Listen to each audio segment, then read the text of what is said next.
other She bugcaster. plays the female exterminator. Yeah. Okay, so it says we're live. So let's make sure our audio is good.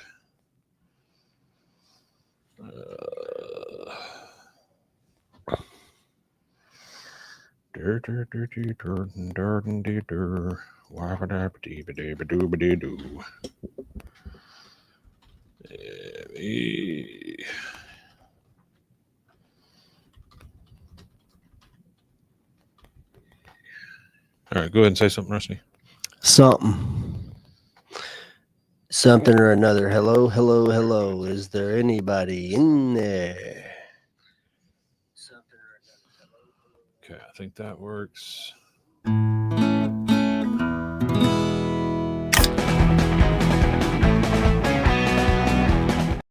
Cool. All right. We set. That's a lot easier when you don't have to do two laptops. Yeah, no kidding. Thank you, sir. Appreciate it. Thank you, sir.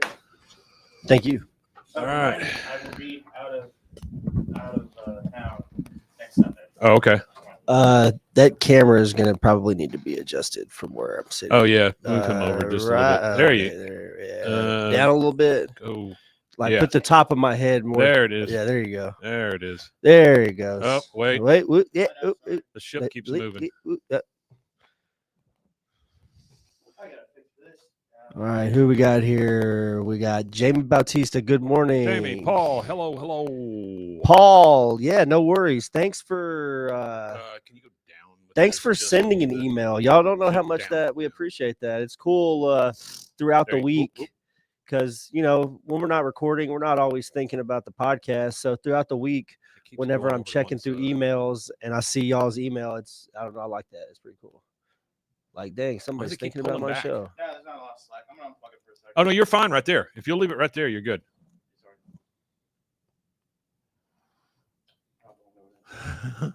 Give me a second. Okay. You gotta lose count for a second. What's up, gentlemen? Give us 1 second. We'll get started here. Houston, we're early today. How we have a problem. Yeah, we are early. We's early. Which is awesome. Yep, got Yins. 6 o'clock. We got us a Yinzer. We got a real Yinzer in here. Thanks, Paul. Appreciate Paul that, Yinzer. Man. Yeah, thanks, Paul. We appreciate that. I hope you're enjoying the earlier episodes. Apparently, at some point in it, I get really depressed. That's what I've heard anyway. All right, here we go. Let's do one of these things. Yeah, let's get her done. Here we go. We'll be right back.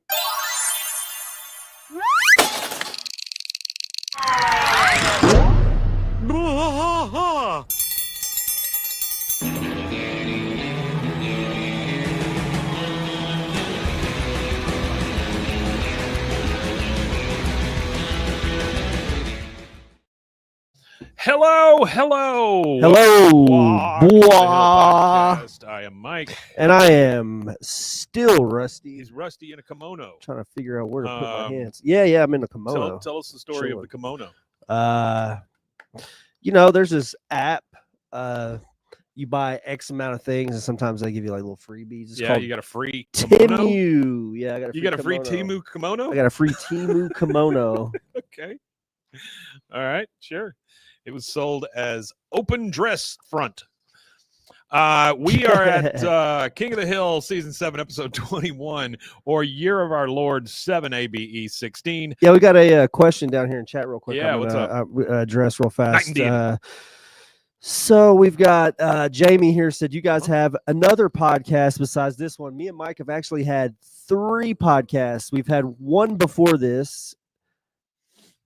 And then King of the Hill started, so we did 2 at the same time. David Letterman and King of the Hill. The Letterman one was hard. Letterman died off. Well, it was just naturally. It was a natural death. It was a really good, natural death. Oh, I'm clipping. Turn you down just a bit. Yeah, I can. Which one am I? 1 or 2? I'm talking now, so the other one. Keep going. Oh, okay. Yeah. That was me. Better? All right. Yeah. There you go. Paul, whoa. Hello. All right. But we get a little excited. I don't remember what I was saying now. Oh, yeah, we do have other podcasts. Yeah, so we had the David Letterman one. That ran its natural course. It really was like a good learning exercise to find out what works best for us, and like mine and his rapport and things like that. Yeah. So King of the Hill obviously is what we do now, but we also crackly but better. Turn it down just a little bit more. Turn it down just a little bit more for you. cord. No, I don't think it's a cord. I think it's a board. I think it's that computer that's going through. But Oh, okay. okay. Yeah. So yeah, and then we've got Swimmer's Ear that we haven't visited in a little while, but we'll probably get back to that one. That's all about Adult Swim. Yeah, Swimmer's Ear. Yeah, we got to work on that. I don't know. We got to go back to the drawing board a little bit, do some production work on that, and get it back going. Yeah, I think you can pull that thing out just a little bit from your face too. There you go. There you that go. might Give make it a little better. Yeah. Okay, so we are doing season 7, episode 21, 7 ABE Season 16, 7. Night and Deity. Yep. Aired Sunday, May 11th, 2000 in Trace. Dale meets the woman of his dreams when the neighborhood becomes infested with pigeons. Yeah, Hank pigeons. serves as Luann's Flying designated driver on her rats. birthday, only to end up getting drunk. Womp, womp, womp, womp, womp, womp, womp.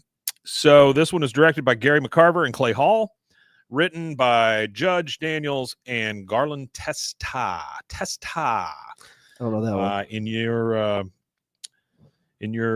don't okay. know that one. So do we know Garland Testa? Garland Testa, we have talked about before. Yes, The writer? Yeah, we've talked about that writer before. Okay. I can't remember exactly. Roseanne, that's what it was. Roseanne. Oh, he's a Roseanne Yeah, Garland, writer. and then Okay. Caroline in the City. Caroline in the City. Wow, that's a show I haven't heard in a long time. Yeah, I heard it Okay, didn't last very long. so we are at the Hills, sorry, say the King of the Hills driveway. Yeah. There's a big banner up over the garage that says Great American Backyard Bird Count, because all of a sudden Peggy is counting birds. She's for counting some reason. birds for whatever reason. I No guess it's a No explanation, no anything. Just I'm counting birds now. Isn't there like what was it? The Great American Count Off for birds or something? The Ornithological Society, right? I think. Oh, that's okay. right. Actually, it is a real Ornithological? thing. Sorry, yeah, no, my bad. I'm trying to get, because Artie's notes haven't hit me yet, so okay. I've got a few things in my head I wanted to talk about. So there is actually a thing. It's between February 16th and 19th. It's a citizen science based count held every year. Science based. Citizens science based, and yeah, so they it's called the Great Just means made up Backyard science. Bird Count, and it's not everywhere. Obviously, I think this right here is in DeSoto, where the hell DeSoto is. Okay, so it's actually in Texas. Is that Texas, Huh. DeSoto? Yeah, so it DeSoto, is in right outside Texas. So Dallas, yeah, yeah. that's Texas's. So in the driveway, there's a whole So there bunch you of go. people. She's done a wonderful job of advertising this thing. Apparently, Con's there, Connie's there. There is Bill, John Redcorn, Peggy, Bobby, Luann, Hank. There's a bunch of other people just standing around listening to Peggy, which is everybody's never there. really a great thing whenever Peggy's the only one speaking. Yeah, everybody's there. She says, "Welcome to the Audubon Society and Peggy Hill's first annual backyard bird count." And then she goes, "Oh, look, the rare and beautiful Texas nuthatch." And they see a bird. She puts up her binoculars and sees a bird. And then she gets real pissed off at the crowd super quick and goes, "Well, write it down, people, write it down." I mean, just almost immediately, she's pissing people off. She says, you could go to for You anybody that's curious about bird counting, you could go to www.birdcount.org. They're affiliated with Audubon, the science company Audubon Audubon, Society, yeah. Cornell Lab, Birds Canada. So So they lovers of Arbor Day. they I actually bet. have a lot of affiliation. Yeah, well, it's a big thing, February 13th through 16th. So we need to set that on our calendar. Can I not go outside and just count birds? You could. I have to register You that? or what? could, but what it is if everybody One. went Oh, outside sorry, you and can't do counted all at one time, Yeah. we would be able to get a good accurate count. I have maybe, never right? really understood the counting of the birds. Nah, I don't I've never understand it. really understood bird counting. I was trying to find some kind of like why they do it, but Yeah. I haven't. I wasn't able to I find think they're anything quick bored. enough. I think is what that comes down to. So Peggy says, Oh, that's what it is for. It's to find rare birds. So if everybody's Boy. looking at, if everybody just, if you know, the amount of people that are looking on a regular basis is probably not very many. But now I got it. there's I a lot got of bird fever. watchers, and then there's a lot of these probably bird activists. Yeah. Yeah. in the bird community? I don't know. Whatever. We end up with Yeah. just a bunch of pigeons anyway. So Yeah, that's kind of Peggy says, Peggy says, I have asked our Native American friend John Redcorn to join us as our bird expert identifier. John Redcorn comes up, and of course, Jonathan Joss, RIP. He says, my people believe when the world was new, the creator made all the birds. He colored their feathers and told them to greet each day with a chorus of songs. Everybody applauds. Min says, why you stop fooling around with that John Redcorn? He's so smoking hot. He's talking to Nancy, or she's talking to Nancy. talking to Nancy. Nancy says, hey, Dale's hot too in his own way. Looks over, Dale and I don't Joseph. think that she agrees. No, Dale and Joseph walk up pumping shotguns. And he says, Gribble team ready. I'm assuming you'll want the heads for identification purposes. He's just going to shoot all the birds and give them the heads. Hank says, you're supposed to count the birds, Dale. Eventually, they will all be counted. And they both just cock their guns because he never knows what to do. He never knows what he's doing. Later, or maybe at the same time, we are over in Bill's backyard, and we see Bill come out, and his shirt is just full of stuff. You know, he's using his shirt to carry things in. Yeah, it sounds like him. And he just dumps it into the yard, and it's just a bunch of bread and crusts and rolls and things like that. He says, oh, a bird is so beautiful. And then he goes back inside because all these pigeons start coming around to get the they're flocking. Yeah, they're flocking to the bread. They come around to get the bread, which isn't really good for them. But then he goes out inside and gets a bag of popped popcorn that is almost as big as him. It's a gigantic bag of popcorn. Okay. Opens it up, spreads it all out on the lawn, and then he starts getting attacked by birds. Who would have thunk? Have you ever heard of people taking a bag of frozen peas to feed the ducks? No. What do the frozen peas do? I don't know. I mean, because I think peas are better for them. Because I know like rice will make the birds pop. Well, I don't think that they're supposed to eat bread either. Hold on, let me see. Frozen peas for birds.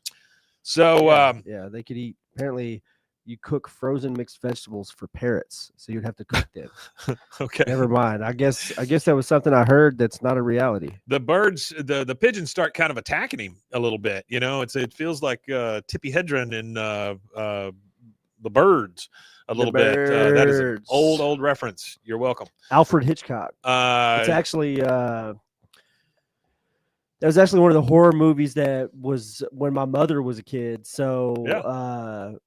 Well, it was one that people could actually identify with. People were actually freaked out. It was the Jaws of their day. Well, that's what it is. It was like my mom's terrified of birds. Like even just one bird by itself. She just don't like birds because of that movie. I don't trust them. You know they're not real, right? Well, I hear they're not real. I hear they're just government surveillance drones. But I don't know. The government loves bread. I've never shot a dove that tweeted back and said over. You know what I mean? Like, well, they can't. Roger. They can't. Communication goes one way with those government birds. I've ripped not two ways. I've ripped a dove inside outside. You know, pretty much cleaning a dove. Alien technology, man. Yeah, makes it look like guts. Yeah, that's all it is. Technology. I watched Independence Day. Did you? On 4th of July. Yeah, I watched that and The Patriot. Okay, all right. It'd be two good movies. You had a Patriot. Well, and there was something I was thinking about too. You know, this is completely off topic, but I noticed that Mel Gibson plays two movies where he fights the English. Yes. But one of them is the American Revolution and the other is the Scottish Revolution. Yeah. So he plays two movies where he's revolting against the English. He hates the English. He's not a fan. And the Jews. Apparently. Well, that's what he says. Yeah. He loves the drink, though. Loves that drink. All right. So he throws down the popcorn. The birds start kind of attacking him. He's like, ah! He freaks off and runs. And then we see all of these pigeons. I mean, there are so many freaking pigeons. A lot of pigeons, like a ridiculous amount of pigeons. Hank sees it and he goes, dang it, Dale, you're a professional exterminator. You said you could handle this. And there are so many birds around.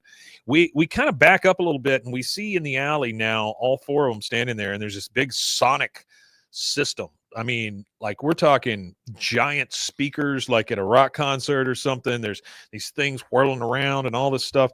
And so he turns it on. He goes, I'm on it. These birds don't stand a chance against this ultrasonic bird distress emitter. Oh, they actually used to use these if you were riding around by where the 7-Eleven is in Baylor, right over the intersection. Yeah. If you were riding around there at night, that tall building they have there, they had those things going. Well, it was a noise that emitted, but it was a predator, like bird of prey sound. So you Yeah. go through and it'd be like a hawk. It would like, Okay. like 2 a.m. with your windows down That and you're sounds riding. You great. could pass right through there and you could hear that.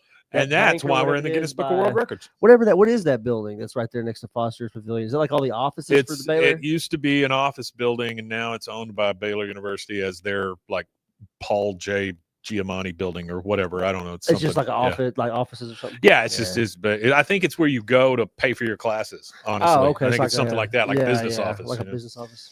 This Okay. is not interesting to anyone. out there. Bird X Peller Pro. If you've got 263.12 and 12 cents, you could get a Bird X Peller Pro, which deters birds by emitting a variety of naturally recorded distress calls. Like one of those.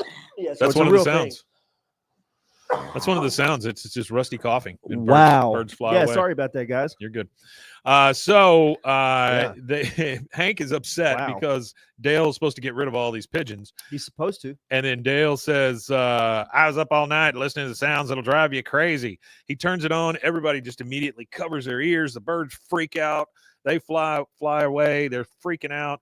And then Hank's over there like, how long does this have to go on for? Dale says, forever. And then he starts chasing pigeons with a giant owl, like one of those plastic owls that's supposed to scare them away, you know? Go scram, move, scoot. They use those. Yeah, those are actually deterrents. He goes, go, I can't get inside these pigeons' heads. Bill, you're a filthy flocking animal. You got to be careful how you enunciate. You're a filthy flocking animal. Would this scare you? And he holds the owl up to him. Bill goes, oh, no. He goes, that's it. This job's too much for me. It's time to bring in the big gun, the top shelf pigeon exterminator of Heimlich County, the pigeon god. Hank says, well, great. Call him up. She's a woman. And are you a fool? This pest control world isn't your fuzzy colored propane candy land where you just call people to get the baddest of the baddest ass. Promises must be exchanged, pail of paid, reputations put on the line. Bill says, sounds kind of scary. Oh, it is. And then some, if the pigeon god or to her parents, Sheila Refkin, PhD, decides to stoop down to help our pity little cause, it'll be as if witnessing the beginning of time. I mean, that's a hell of a thing. Time. That was a That crazy is a description. Yeah. Hell of a thing. Crazy ass description. We go over to the Hill Kitchen where Luann runs in. She looks at the date on the fridge and she goes, oh, 3 more days and I'm 21. Woo, this is so exciting. I'm going to be so much older and mature. Oh, I'm so going to give some age indicator. That's right. How old she is. She goes, oh, I'm going to really get wasted at my party. So would one of you guys be my designated driver? And so it's Hank and Peggy and Bobby there. And Peggy immediately stands up. I'd love to. She goes, wow, thanks, Aunt Peggy. Peggy says, I will make your birthday party so much fun. I can be there to gently remind you, as a daughter of an alcoholic, you have a genetic gun pointed at your head, and with every drink, you're adding another bullet to the chamber. Which would then be, which her doing that would be the. What a way to piss on the campfire. That was rough. Yeah, that man. would be pot calling the kettle black. Oh, boy, you're not kidding. Oh, so immediately after hearing that, Luann goes over to Hank and says, would you be my designated driver? He goes, no, I don't no. She goes, it's okay, Uncle Hank. I just drive home drunk. There's so many great things I can crash. This is pretty smart of Luann, honestly. It is very smart. She goes, there's so many great things I can crash my car into. A ditch, a telephone pole, a busload of babies. He goes, oh, fine. That's rough, yeah.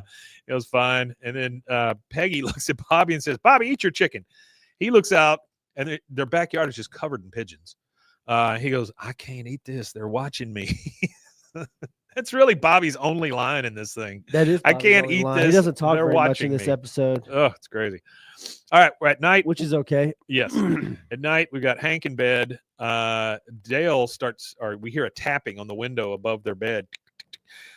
He gets up, he looks out, and it's Dale staring at him there. Surrounded by pigeons, by the way. He goes, I did it. A meeting has been arranged with the pigeon god's assistant. We leave in 5. Pigeon flies off with his cigarette. That was a really great little addition there.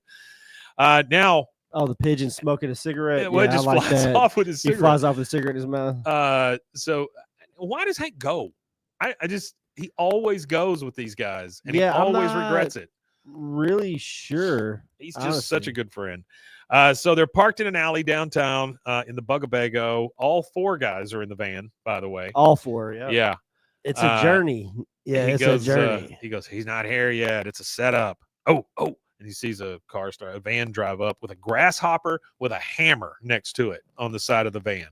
So this guy goes around hammering grasshoppers, I guess. That's a cool ad. Yeah, I didn't notice that. I missed that. It's a grasshopper and a hammer. That's a cool way to market yourself. The van Like a bug drives up. exterminator. Yeah, he gets out and he goes, oh, be cool. And then he goes up to the guy, and I'm gonna destroy this. I promise you. Okay, It's well, not I great. actually had the translation for it. Okay, so he goes, Echo, Yeah, whatever. Like that. He speaks a language that we don't speak. So when you translate that selection, let me pull up the full translation page. It says. By the way, on. while he's saying that, he takes a rat trap and just throws it over there and snaps a rat, which is actually a pretty cool move for Dale. I mean, just to cool chunk move that for thing Dale. over there, snap. The guy responds with, I nice and love ready to get away. the first thing he says is, "I love the dove god." I love the dove god. And the second thing he says is, Dale is a ninja, blah, blah, blah. "No, if only." No. Blah, blah, blah is here. He wishes to Said, be there Dale's ninja. tomorrow. He wishes to be there tomorrow. Okay. Yeah. I don't know how that works together in a sentence, those two phrases, but that's what the. Well, I'm assuming you're saying I wish to see the when you say dove god, it's probably, I love the dove god. Yeah. I love the dove god. And then, yeah, I guess that makes sense. yeah. I love the dove god. He wishes to be there tomorrow.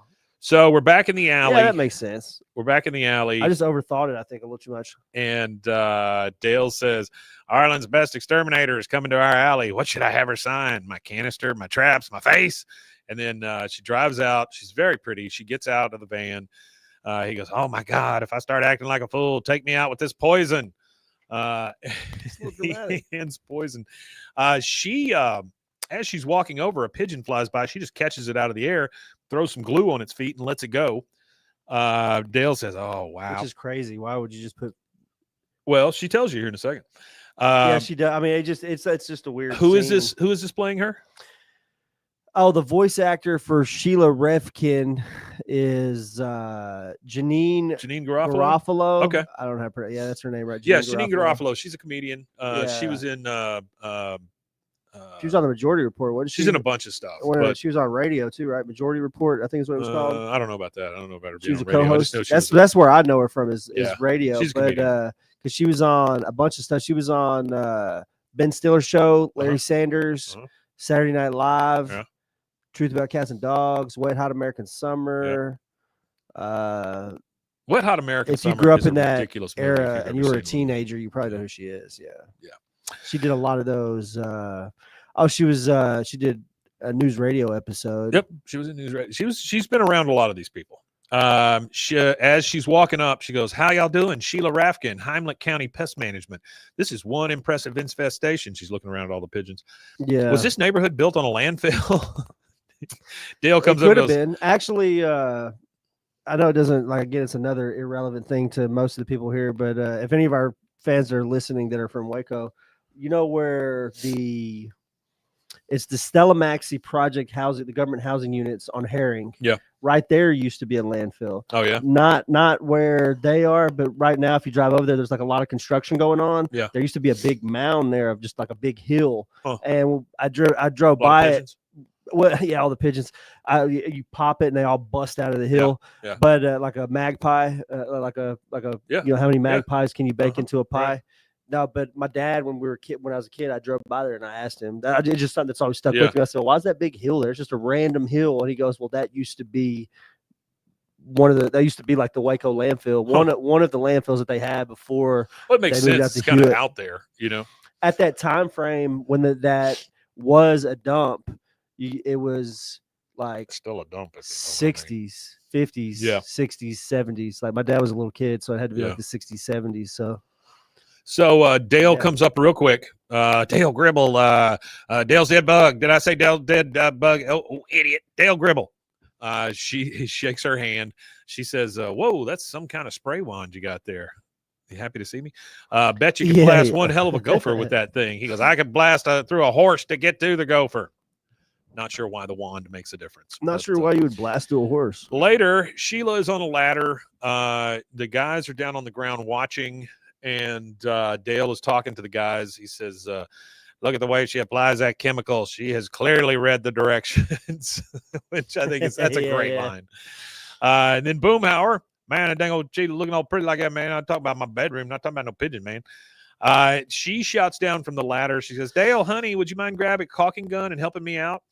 Hank just says, do you know how many years I wish Peggy would ask me that? I mean, that's a pretty good line as well. That is a good line. That's a good Yeah. that's good Hank Hill line. Dale But comes. you know, too bad for him that Peggy doesn't like handling cock too very She much. does not like caulk. Yeah, they're very prudish. Prudish home. Dale comes up on the ladder. I heard that she just stuffs used rags in holes instead of using caulking to fix things.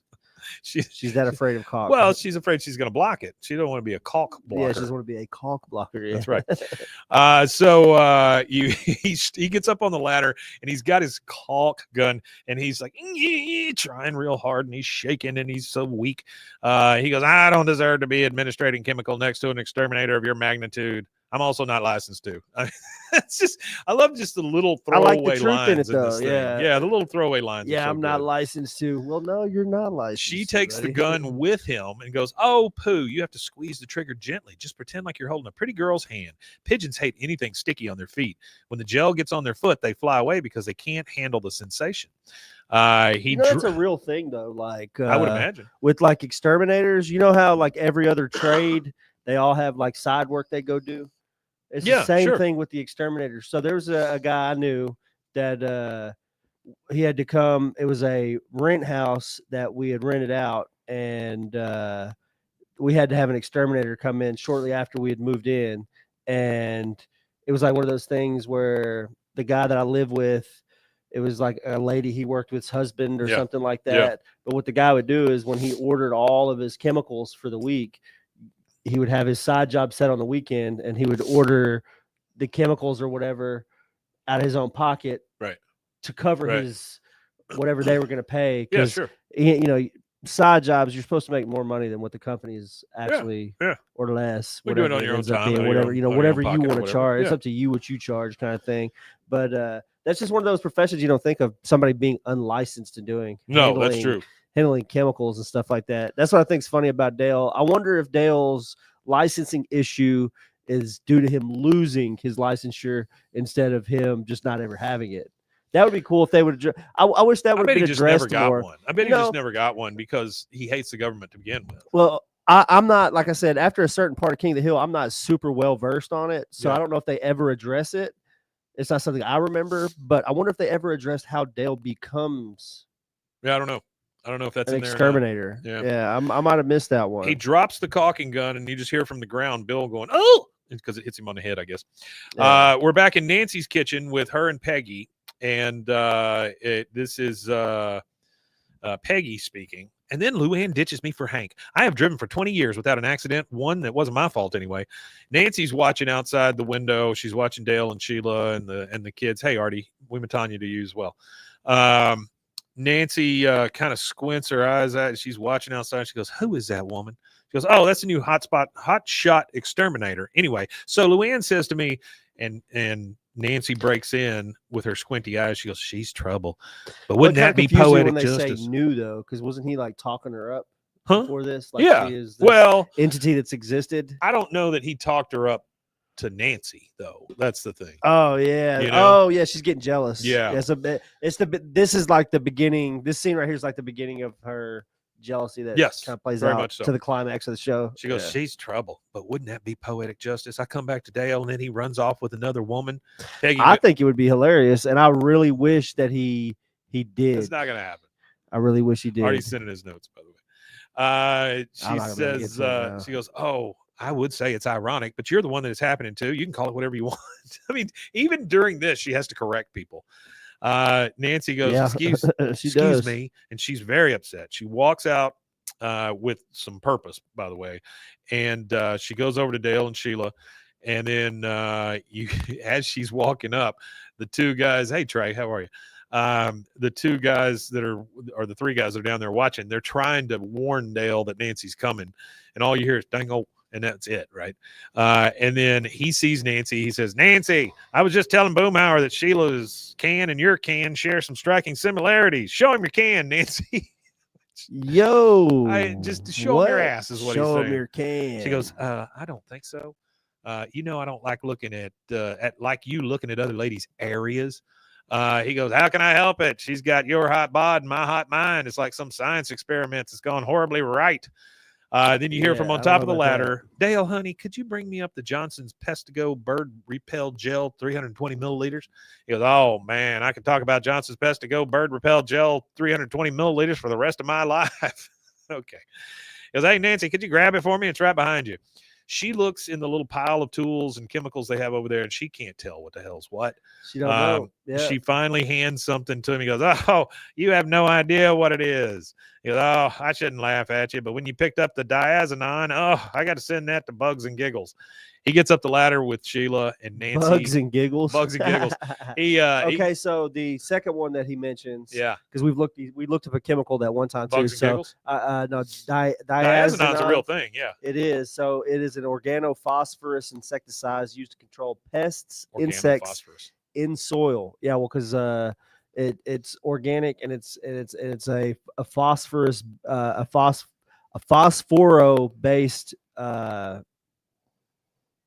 chemical pesticide. Yeah, pesticide. So phosphorus is something that soil uses. So the soil, it'll help with bugs in soil is pretty much what it does. But it's a colorless to dark brown liquid, and it was developed by Ciba Geigy in 1952, which is sounds like a Nazi. Swiss. Oh, close. Very close. Maybe a Nazi or two in the building, but not Nazi. So Nancy is not happy. He goes up the ladder with Sheila, and that is our first commercial break. We will take that, and we'll be right back. There it is.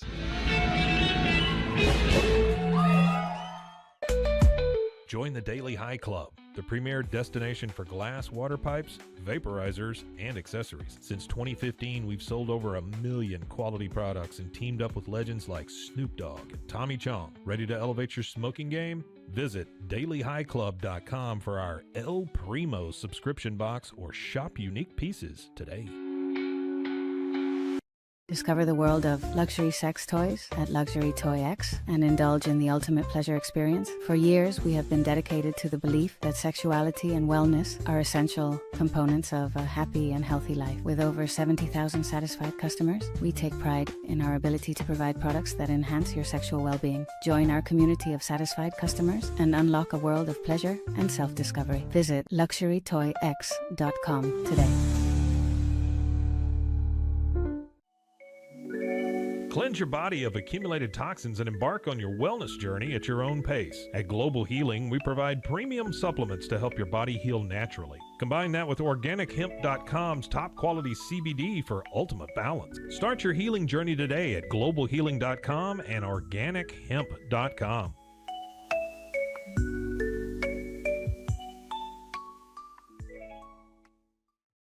I'm Hunter, the founder of Hello Cake, and today we're digging into ED meds. The #1 thing we hear is that guys are sick of waiting for ED meds to kick in. Traditional ED meds take about an hour to kick in as they have to go through your digestive system, where Hello Cake's ED medication dissolves under your tongue and works in about 15 minutes. That's about 3 times faster than traditional ED medication. Curious about ED meds? Go to hellocake.com.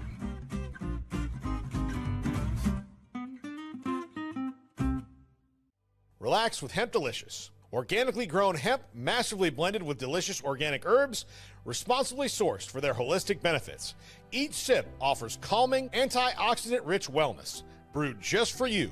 Sip the calm with Hemp Delicious. Find your blend at hempdelicious.com.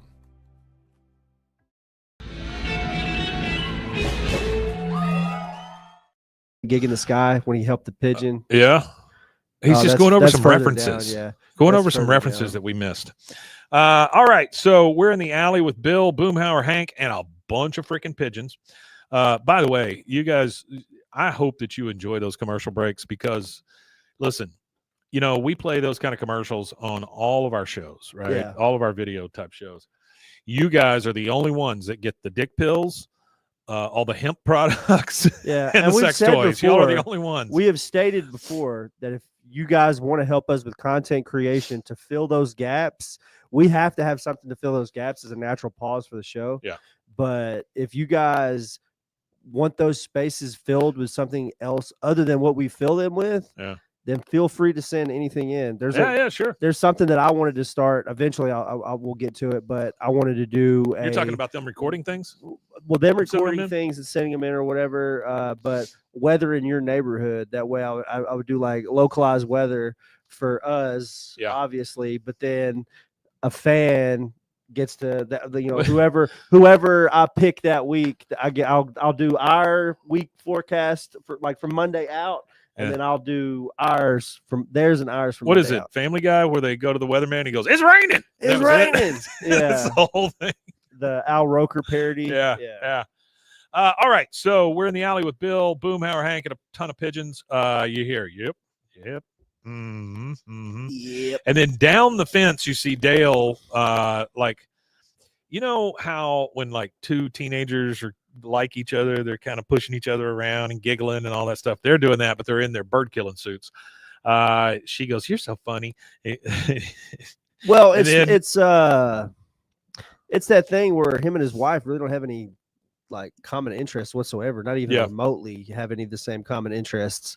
So him and her, he just sees it like Nancy obviously sees it as something nefarious potentially, but he just sees it as, like you mentioned, just two kindergartners on the playground. That's it. Laughing and giggling and having a good time with no other kind of like stopped, underlying. Well, let's say junior high with no underlying deal where you're just giggling, having a good time, but then one person likes the other and they think there's more to it than there is, kind of thing. And there's really just, it's just somebody trying to be somebody's Speaking friend. of one person who thinks it's more than it is, Hank looks down the fence and goes, "Yup," like trying to get his attention. You know, I had a girl like that at church when I was like 16. Yeah, where we would like wrestle outside, and like looking back on it now as an adult, it was just like foreplay.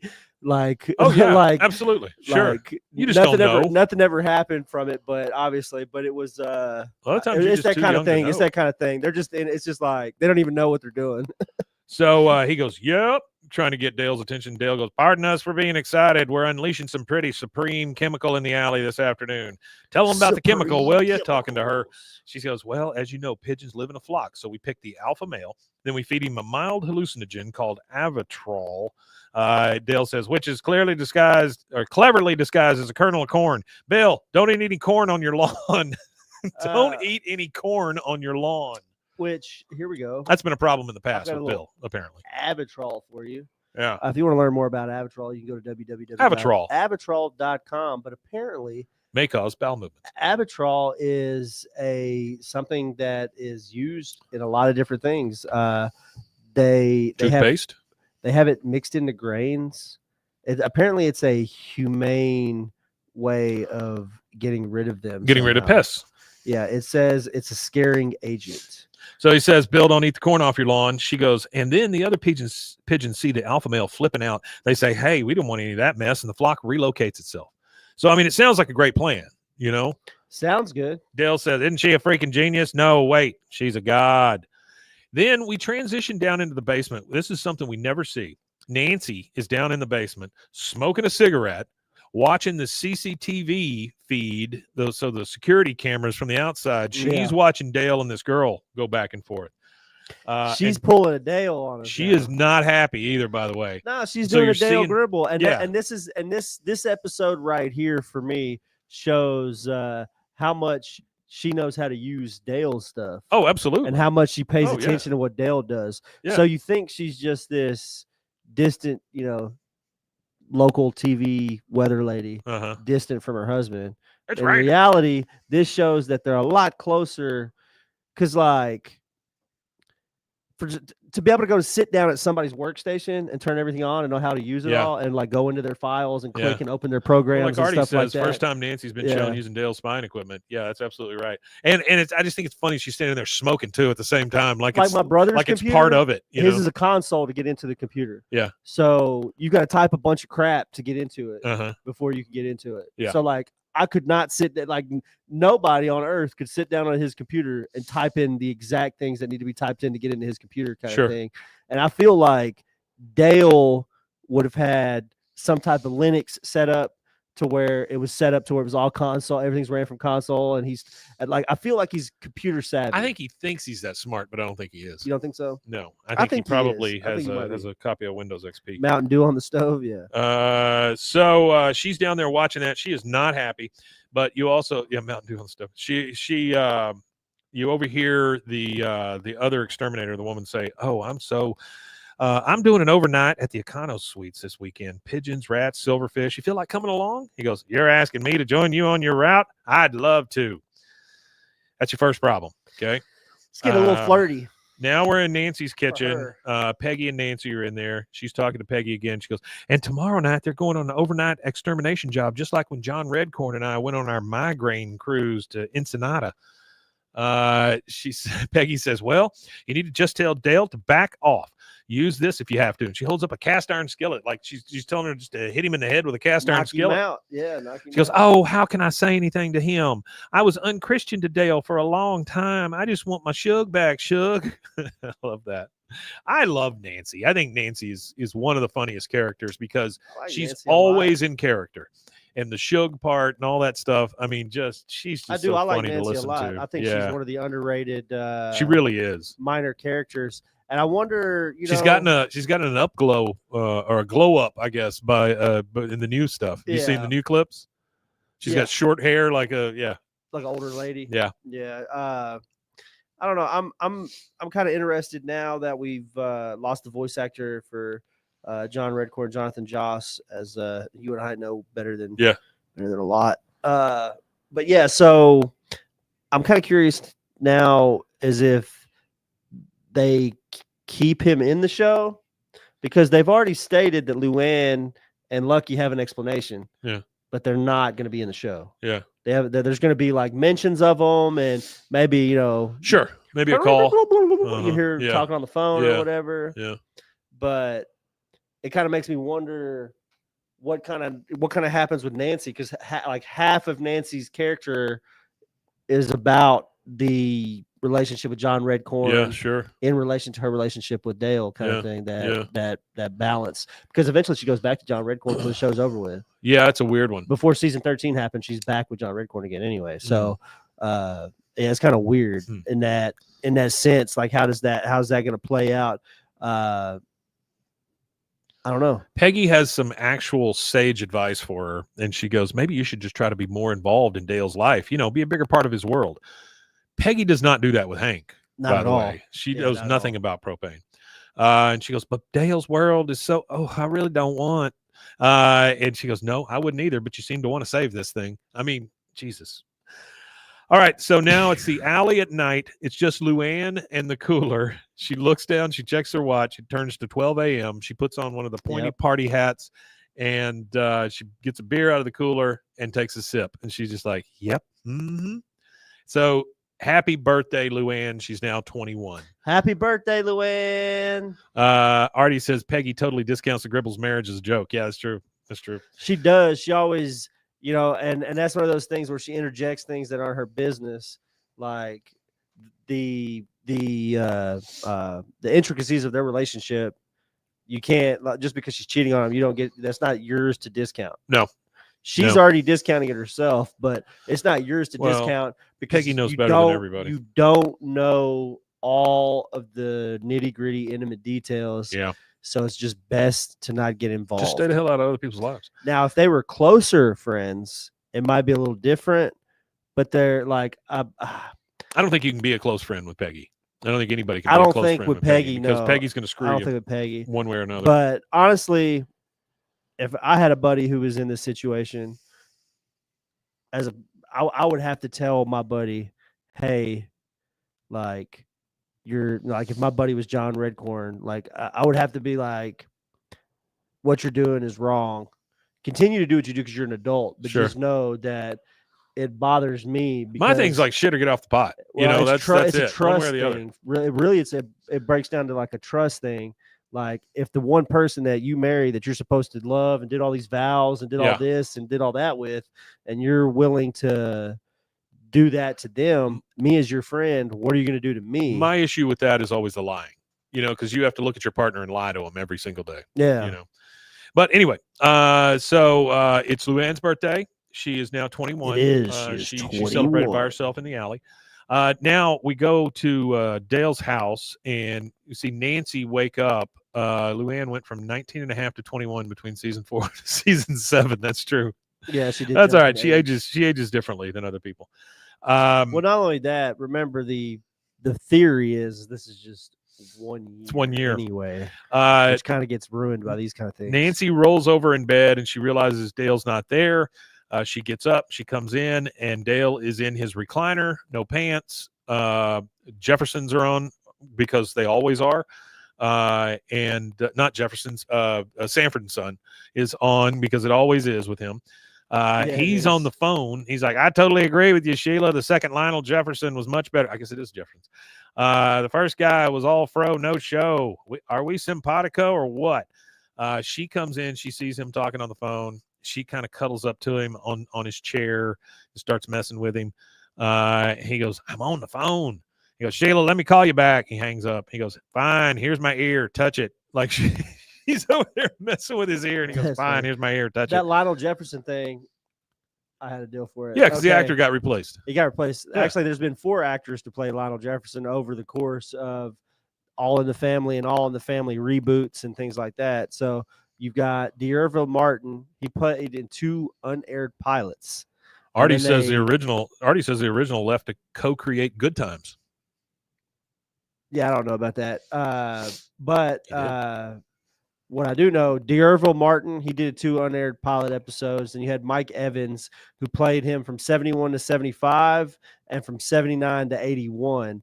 And then I believe this is his brother, My because they're both got the same last name. Maybe they're related. I don't know. But Damon Evans played him from 1975 to 1978. So it was kind of weird. He was played by one guy from 71 to 75. This guy stepped in for like 2 or 3 years, and then that other guy came back. But when to you think finish about it Lionel off. Jefferson, though, he was like hardly ever on the screen. Yeah, he wasn't. So it wasn't that important of a character. Yeah. So Nancy's sitting on the side of the chair. He's now off the phone. She's kind of flirting with him. She goes, I killed a spider in the kitchen today. I cannot explain the rush I got. So I was thinking, there must be all kinds of fun stuff to kill on your route. Mind if I tag along? What a phrase. There must be all kinds of fun stuff to kill on your route. That is a great phrase. That He goes, is a good I don't know, phrase. Nancy. It takes a special kind of lady to do what I do. I can be a special kind of lady. I don't think she knows what she's asking for. Because we now go out to a looks like a baseball diamond. Yep. Also looks like there's craters everywhere. There's explosions going off. They're shooting gophers. or He is something, isn't it? chasing gophers down, throwing little bombs in their holes. She is freaking the hell out. He goes, Nancy, shoot it. She goes, this is what you do. I mean, she freaks the hell out. Yeah. Yeah. This is what you do. This That's is right. what Blah, you blah. do. All right. I So like that. That's funny. next thing we see, they're out there packing up the truck with Sheila, and she goes, so I'll pick you up at midnight. He goes, honk twice so I don't shoot you. Okay. So let's see. She shuts the garage. Nancy comes out to talk to Sheila, and she goes, sugar, shuggy, shug. I just wanted to come out here and give you a little present for including Dale on this big job tonight. So she's trying to get rid of this chick, right? Nancy's trying to shuffle her off to Buffalo there. She goes, it's a gift certificate. I figured a hard-working woman like yourself might enjoy a nice massage.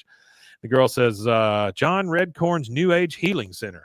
Sounds relaxing. Oh, yeah, we know what she's trying to do here now. She Yeah, goes- we know what she's trying to She goes, do. make sure to ask for the migraine special. That's the migraine special. Oh, look, the certificate expires in 2 hours. You should go now, and pushes her in the car. Like, get out of here. Get You the hell know out what of I think? You know what I like about this John Redcorn happy endings thing? I think it breaks the stereotype of it being, like an Asian massage parlor. Yeah. With a little Asian woman. Yeah. Instead of it being a small Asian woman servicing a man, Yeah. it's a big 6-foot Native American guy. Big dude. Big 6'4" Yeah. Native American guy servicing middle-aged women. here. Artie says Nancy's now pimping for John Redcorn. Well, I think the funny, and I never really thought about it. This is like an original thought that I'm coming up with right now, top of my head. When you really think about it, like how most things over sexualize men as being the horny ones and wanting this and wanting that. And I think that's the cool thing about the John Redcorn thing is it's showing that middle-aged women too also have those carnal needs that that they go seek out. You know, women have carnal needs that are filled by large Native American men. Sure. Yeah. Saw that on a bumper sticker one time. So yeah, we need to. That's one thing we need to sit down and discuss is bumper stickers. No, merch. Oh, okay. We got to get like a merch store. We need to send out our stickers. Yeah, we're at John Redcorn's trailer. It's nighttime. She is down on the massage table. Of course, that means she doesn't have any clothes on. She's just got a towel over her. And he says, "Are there any special areas you'd like for me to focus on?" She goes, "Well, Nancy Gribble said I should ask for the migraine special." So immediately he starts unbuttoning his shirt and oiling himself up. You know, like he knows what those words mean. She goes, "I'm sure Nancy told you about the time I cured 4 of her migraines in one night." She goes, "Actually," by the way, he puts "Let's Get It On" the stereo. Let's get it on. She goes, "Actually, I'm really more Dale's friend. It's weird. Dale and I have only known each other a few days, but we have this almost primal connection, you know, like bugs do." He says, "To receive the full benefit of my therapeutic massage, you must quiet your mind." She goes, "Oh, I can't help it. I'm so excited about my job tonight. Dale and I have so much fun together. The other day, as a practical joke, he put a dead possum in my igloo cooler. We laughed." Okay. Hank is we're back at Hank's. Oh yeah, Artie says, "What are these stickers you speak of?" Yeah, I know. Hank is looking through his closet, and it's him and Peggy in the bedroom, and he goes, "What am I supposed to wear to Luann's birthday party? I need something that says I am not some weird old guy in a bar. I'm here against my will." She goes, "Some kind of designated driver you are. Pressure's already too much for you, huh? Well, God help Luann. I mean, good God, Peggy, Jesus." You hear the girls outside say, "Happy birthday, Luann." Huh? Peggy gets on my nerves. Oh, she very much so. I don't know why. Like, I hate to, you know, because we do talk down on Peggy a lot, but just know that's a fan preference. Person. Just know you as a fan that listens to our show have preferences about the show that you like or dislike. Nancy is just a character, or not Nancy. Peggy is just a character that she reminds me of, like, accumulation of like 2 or 3 people that I knew in my life. Yeah, they were educators. Sure, and they sucked, and they made my life a living hell. And they remind me so much of Peggy because they could never be wrong. Be damned that a 12-year-old or 13-year-old kid might know something about the world that you don't know about. And you can't be wrong. I had a teacher, specifically 5th grade. Yeah. And like parent-teacher conferences, I think your kid needs to be on Ritalin and Adderall and all these drugs and stuff. Sure. You know, that kind of thing. Oh, well, that was one of her arguments is that, oh, well, my son is on all of these behavioral modification drugs, and they've helped him, and he's doing immensely well. Her son's sitting there in a corner just staring at the wall. Yeah, and he just zonked out. And my mom was like, "Yeah, it's never going to happen." But that teacher or whatever, she singled me out within like the first few weeks of school. And I was just like in the front in a cubicle. Yeah. And that's what, like, the counselor, like, after it was all said and done, I got removed from her class. But that's what one of the counselors said is like, you can't just shove him up. Like, they're in 5th grade. You can't take one kid and put him in the front of the class and leave him there all year long, because it's going to, like, ostracize him. Yeah, it's bad what we do to kids. But yeah, so it reminds me of Peggy. So that's why I don't like Peggy. My hate for Peggy is seated in my hate for other human beings that remind me of her. Jay Ham in the comments says this show is just so god dang beautiful on this Sunday morning. Thanks, Jay. Love your brother John's work. Yeah, appreciate that. Artie says Peggy almost wants something bad to happen just so she can look down on someone. That's absolutely true, because she always wants to be right. That's one of the things that I don't like about it either. Yeah. And it's not even necessarily be right. She just wants to see somebody else fail. She is very Schadenfreude. She loves that stuff. So we're back at we hear "Happy Birthday, Luann." The girls outside, and Hank's just like, "Oh." We're back at John Redcorn's trailer. He says, "Nancy, I feel I should warn you." He's calling Nancy, right, to let her know. He goes, "Nancy, I feel I should warn you." Man, this is an awkward call. "I think this woman is interested in Dale. You shouldn't let him go out tonight." She goes, "Well, that's why I sent her to you. What about the massage?" He goes, "It was just a massage, and she assumed the tip was included in the gift certificate." Which, again, throwaway line, but very funny. Very funny. That is funny. Well, you know what's even funnier? I didn't even think about it. Another thing I didn't think about just now. An old woman slipping on a banana peel getting hit by a piano. Well, generally, from what I understand about massage parlors, is there's like a secret word or something you tell, but Nancy literally has a damn printed out gift certificate that you take. Oh, So absolutely. you take this, Sure. and that's how he knows. If you have this gift certificate and it's got Nancy Migraine Gribble's special. Nancy Yeah. Gribble's perfume stink on it.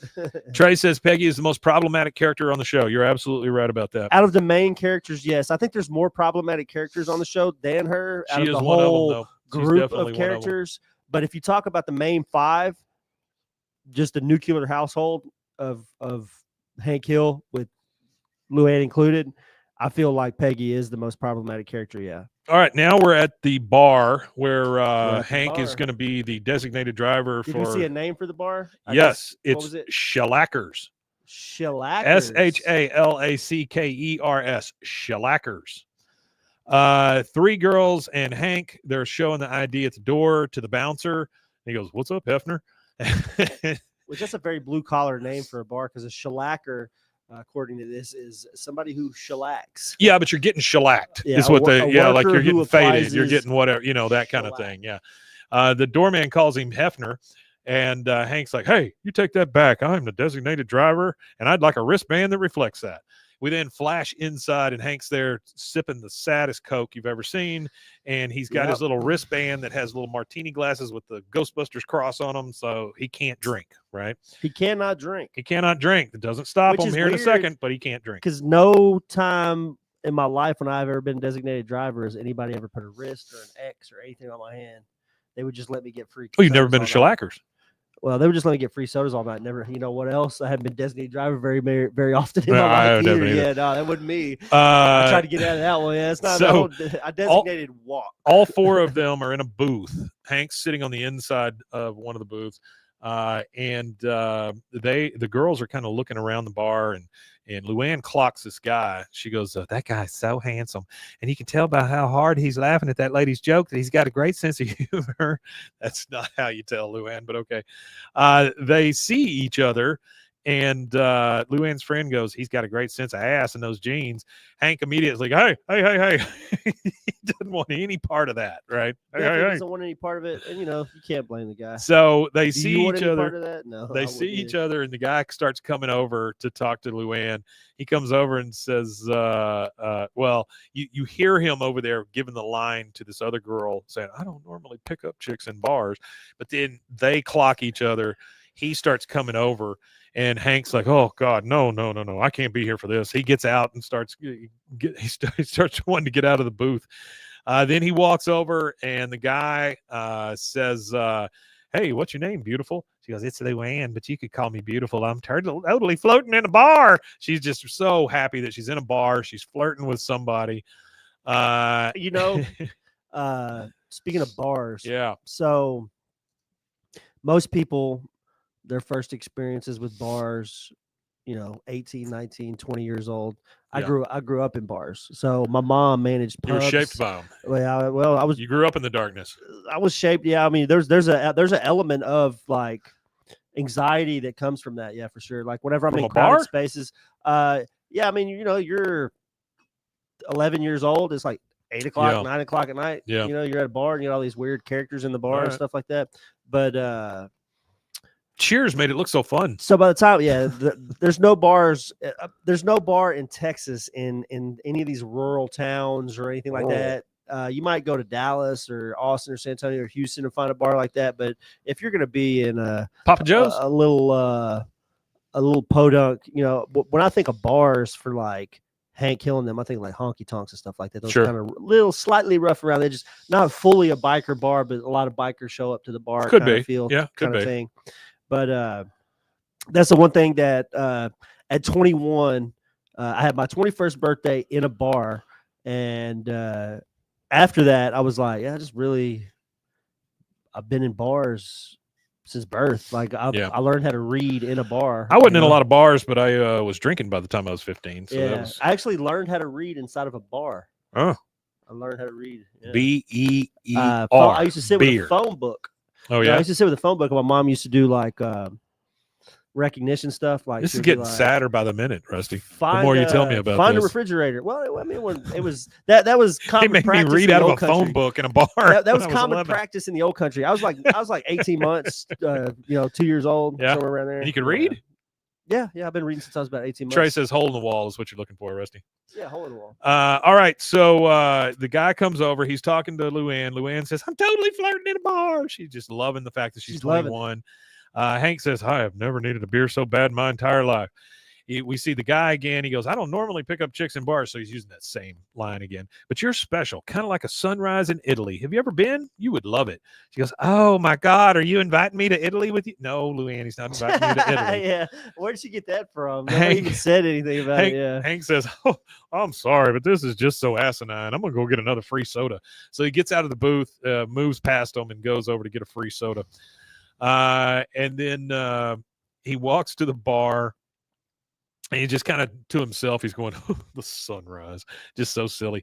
He walks up, he looks at the bartender. She goes, you ready? He's like, he doesn't know what the hell's going on. He doesn't know what he's getting ready for, and then the crowd and lights and stuff starts happening, and the crowd starts going, popper, popper, popper.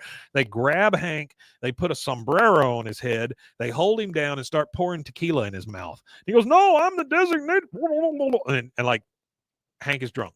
Hank is going to get good and freaking drunk at this point. I had a little snippet right here for this. So, popper.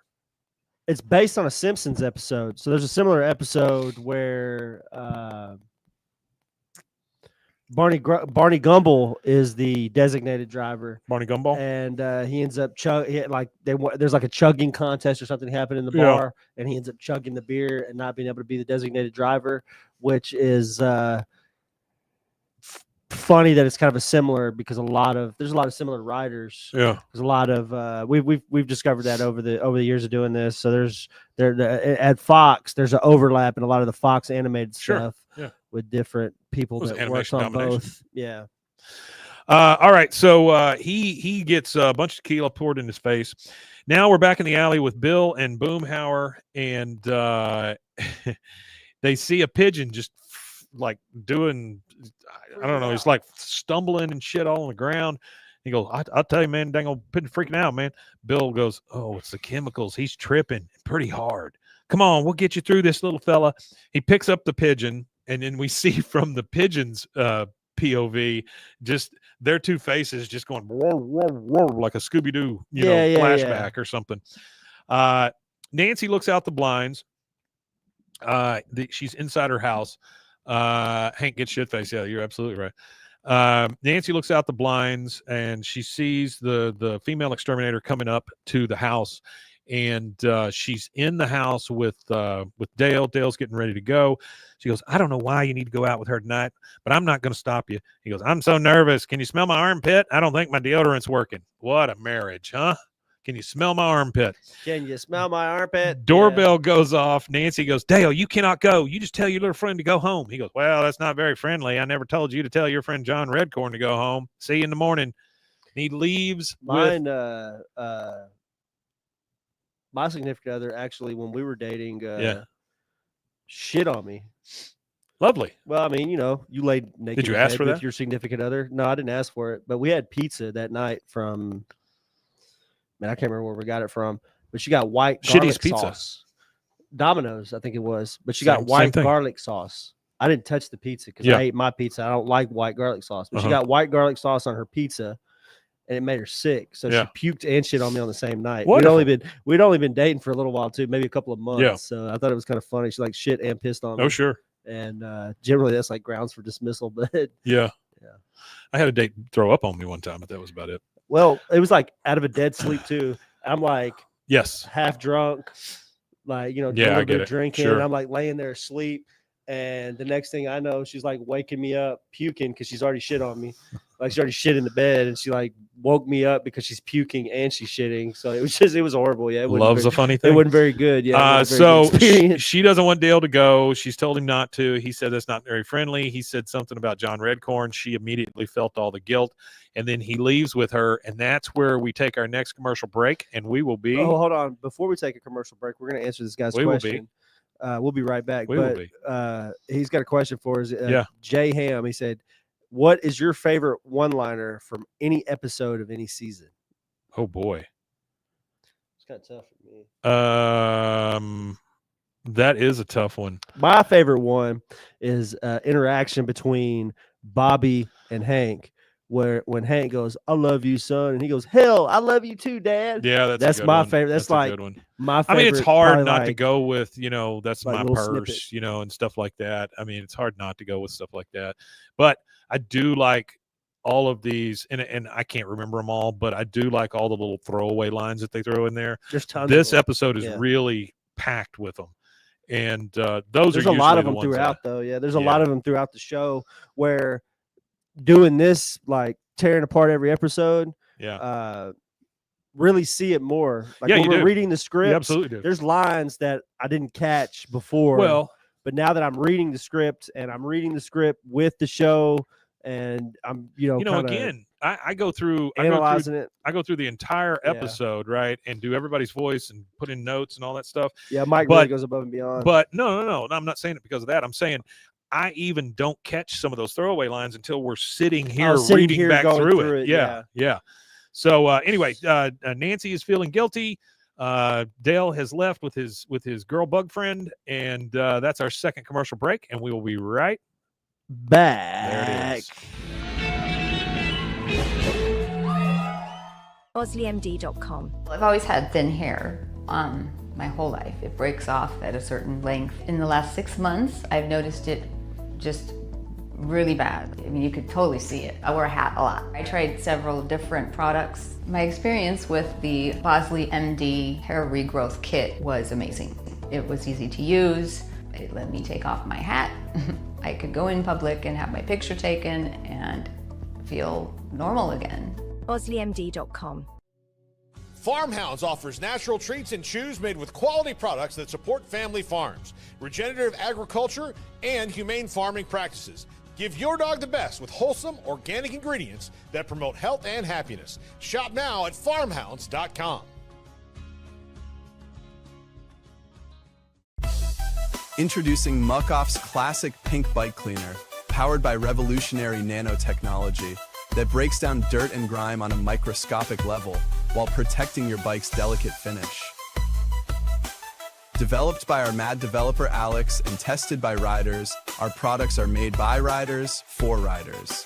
Discover more at us.muc-off.com, where we break the mold to bring you the best in bike care. Protect your online privacy with NordVPN. Browse securely, access content from anywhere, and keep your data safe with military-grade encryption. Whether at home or on the go, NordVPN ensures your digital freedom. Stay secure. Download NordVPN today at nordvpn.com. That's NORDVPN.com. Looking for tickets to the hottest shows, games, and events? Ticket Liquidator is your one-stop shop for great prices, no hassles, and guaranteed tickets. Since 2003, we've been connecting buyers and sellers, providing access to sold-out events at prices lower than most secondary market options. Whether it's sports, theater, or concerts, our massive nationwide network ensures you get the tickets you want, guaranteed. For the best seats at the biggest events, start with Ticket Liquidator today at ticketliquidator.com. That's TICKETLIQUIDATOR.com. Ticket Liquidator.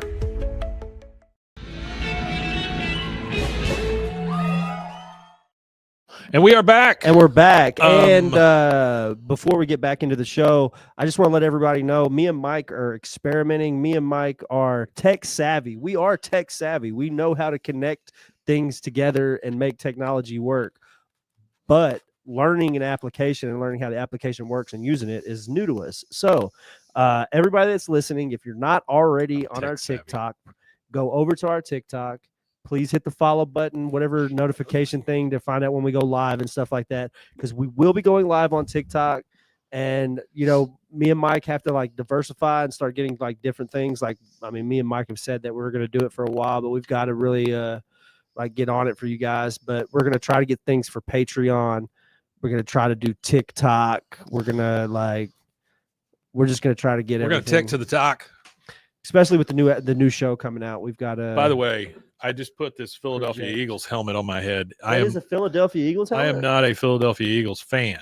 The guy who does his sports show here is a Philadelphia Eagles fan. Oh, he's a Philadelphia Eagles fan? Also, I didn't he's know from that. Philly, yeah. And then to is that where he's from? Is Philly? Yeah.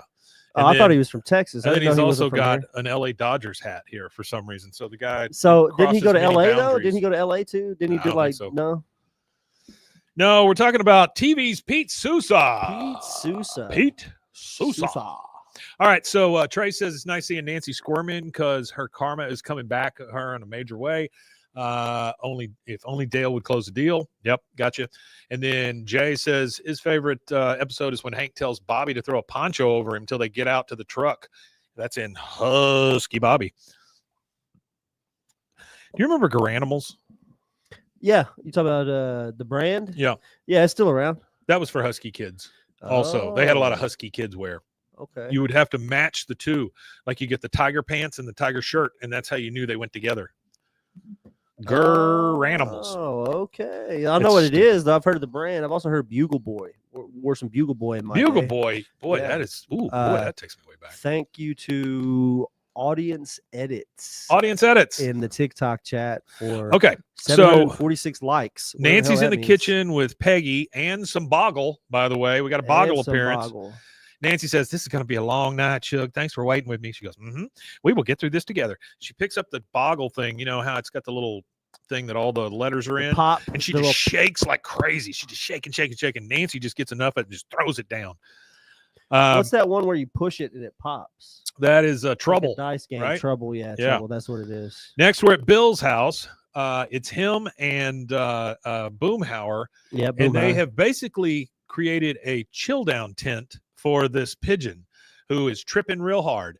So they got the pigeon all wrapped up in a little towel. Pigeons They've got tripping some balls. real easy music going, some candles and stuff, and Yeah. they're all just kind of sitting there, just Do we wait know it what out, song wait it that out. was? That was for they don't have, no, they He don't have got- any music. He goes, Oh, that's something I forgot to mention he earlier says, too. maintain. When they were at the bar, That's the kind of stuff I like. yeah, I like that too. That's the kind of like little quips and stuff. So Little queefs. when Hank is drunk at the bar, I don't think they could afford the money for it. No, they did. Okay, so they were able to do the rights to it. It was some other song they didn't have the rights to, but it was "I Want to Know What Love Is" by Foreigner was playing at that moment. Oh yeah.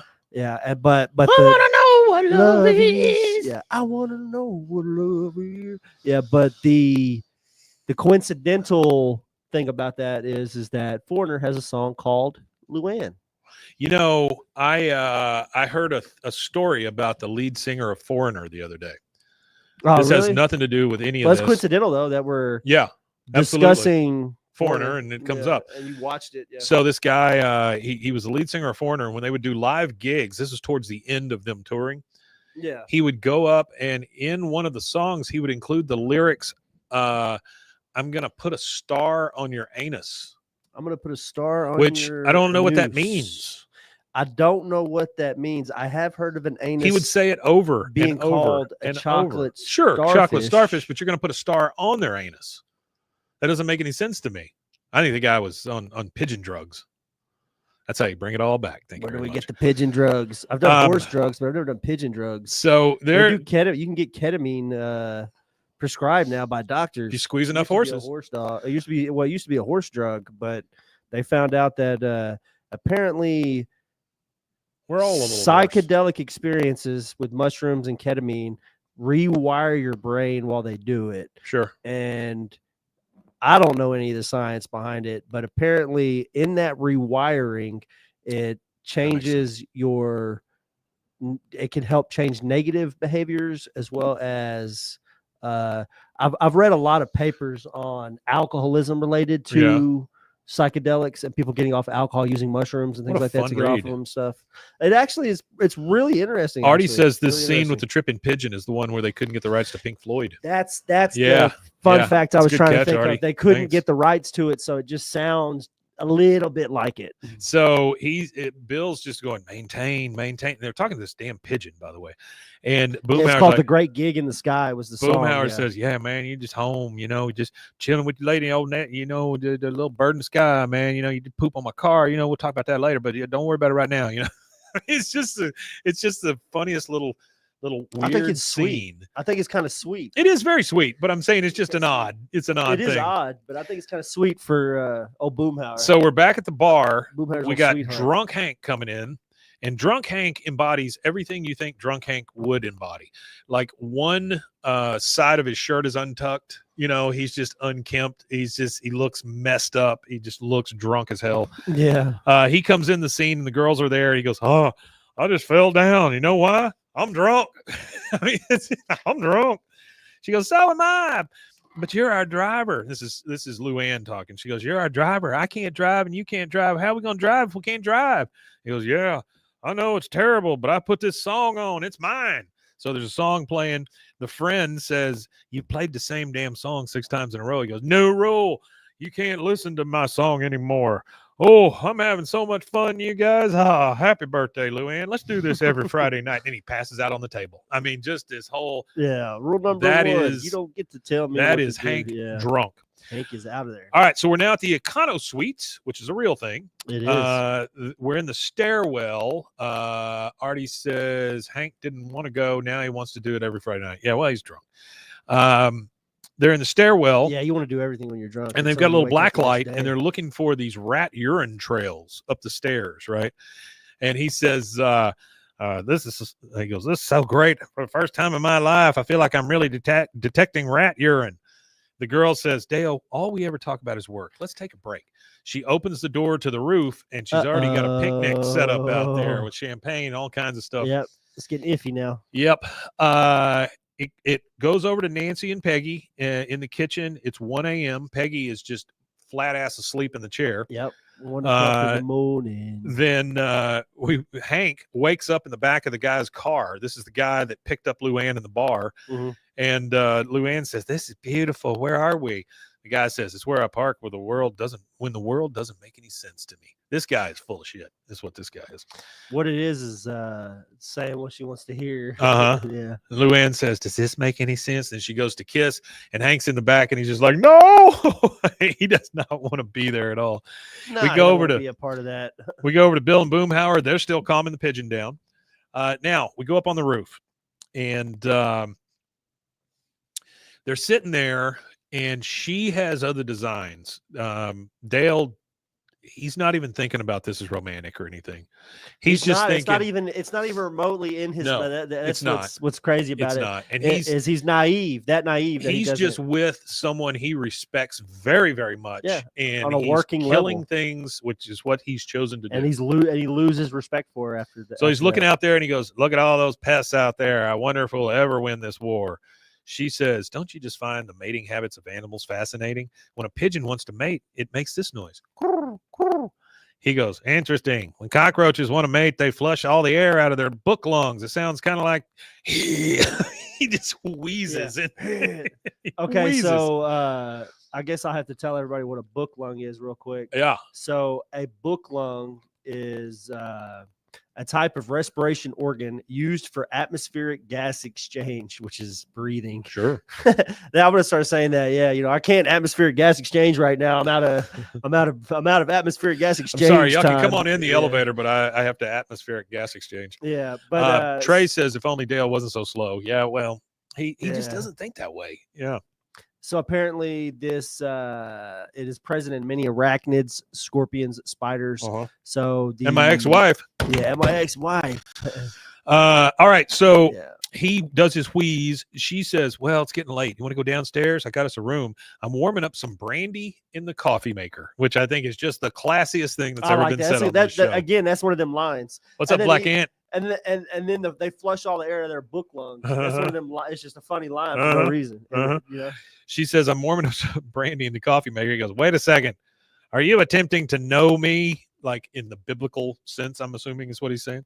She goes, "Dale, you're one of the sweetest, gentlest, I think funniest it's men. funny that he said it that way. Yeah. Are you attempting to know me? Gentlest, funniest men I've ever met." He goes, "True, Sheila, but I'm married."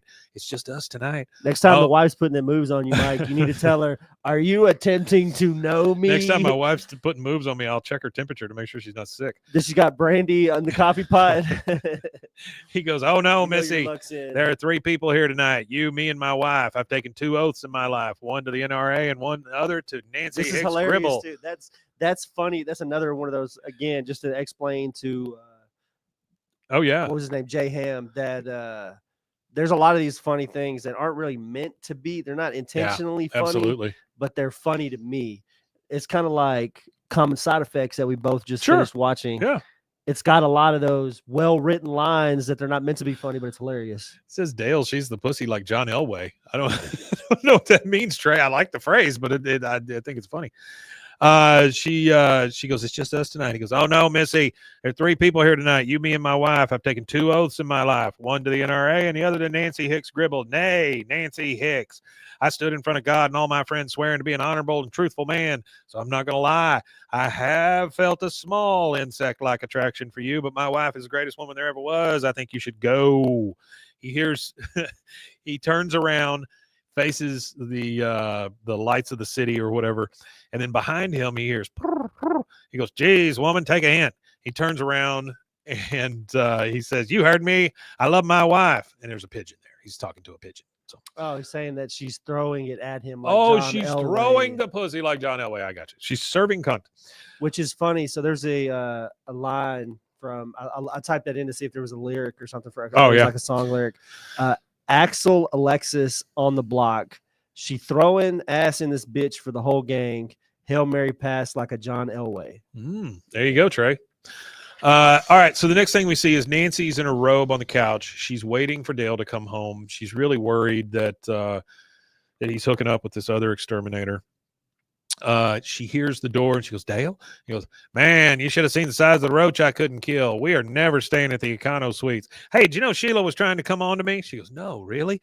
He goes, yeah, she was all over me. It's funny how she acts oblivious when she knew. Yeah. But he goes, everybody knew. He goes, yeah, she was all over me. It was weird. She knows I'm married. Oh, Wingo, I didn't miss my show. You want to watch it with me? She goes, sure. And I mean, it just like, hell of a night. It didn't even faze him. No, it really didn't. It didn't phase him. Didn't bother him, not even in the slightest. It tells you that Dale is really a good guy. He's an idiot, but he's a good guy. He's a good idiot. Then we see her kind of snuggle up to him. She says, sure. Oh, Wingo. And then we see Bill come out. He lets his pigeon fly away. We see a car come up. Hank gets out of it. He goes to the yard and passes out in his yard. The sprinklers come on and start getting him all wet. And the last thing we hear, fun fact for you before we wrap the whole episode up. the last thing we hear here is Bill saying, that was a hell of a night. And that's it. And then we get the credits and we hear, coo, coo. So at the very end of the episode, when the lawn sprinklers turn on, that's only the second episode where you actually see the sprinklers. So the other one was in season 1, King of the Anthill, which King of the Anthill episode is the episode where Dale fucked his lawn up. Oh, yeah, where he gets all the ants I on think there. it's where he screws his lawn up. Yeah, that episode. And that is King of the Hill, season 7, episode 21, in the year of our Lord 7 ABE 16, Night and Deity, that originally aired Sunday, May 11th, 2000 in Trace. That's and yeah, absolutely, Artie. We covered that. Yeah, Bobby only has one line in this whole damn thing. And again, if you're in the live chat right now watching with us on YouTube, TikTok, or anywhere else we're live, go ahead and stick with us. We have we got a Friday episode coming up. Episode of the week coming up. So you all right. to see so let's well. You want to tell them where they can find us? Yeah, you can find us at BWAAAKOTH on TikTok. I would appreciate if everybody went to TikTok. That's the my 2 asks of the week for fans are go to TikTok and follow us over on TikTok and check out some of the stuff over there. Like on some of the videos, comment on some of the videos. Also, YouTube. You're good. If you want to swing over to our YouTube as well, like, follow, subscribe, do all the stuff. Hit the notification bell. You'll find out when we go live. We do have more things. I know we've said it for like 7 seasons, but we really got to get on it and get like other alternate things before the show ends, before we're completely finished with the show. But I just want to thank everybody be a while. For watching and keeping up with us. It's BWAAAKOTH on all social media. Send us an email at BWAAA. That's 3 A's. 3 A's. No waiting. KOTH at gmail.com. We read all the emails. So if it's something you don't want read, specify you don't want it read when you send it in, because if you don't specify that you don't want it read, didn't mean to. I will read it out loud. Yeah. Somebody did ask, I think. No, I think they did ask. I think it was after we read it. They said they really didn't. Oh, yeah, they said after we read it. Okay, yeah. Well, because really, if you send me an email and you ask me not to read it, depending on the content of the letter, I'm probably still going to read it. But like, if it's like some super, like revealing life confession story that you want to tell us or something, then I probably won't read it out loud. With your name on it anyway. I'm still gonna read it. But that is it, an email, folks, for a Monday. We will be back again on Friday with our That Ain't Right Fridays. And then we'll be back again the next Monday, starting it up. And thank you guys for sticking with us through our little bumps and things that we had in the last few weeks. Again, RIP John Redcorn. But life goes on, and we got to keep moving. So I think that's about it. I think there's only one thing left to say. Wimatanye. And I would like to respond with Wimatanye indeed. We'll see you.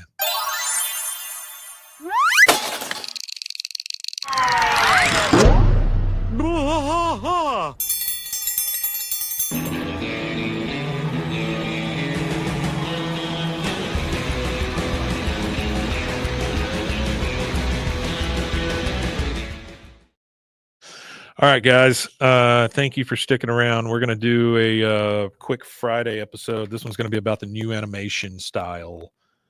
But here we go. I'm going to go ahead and start it.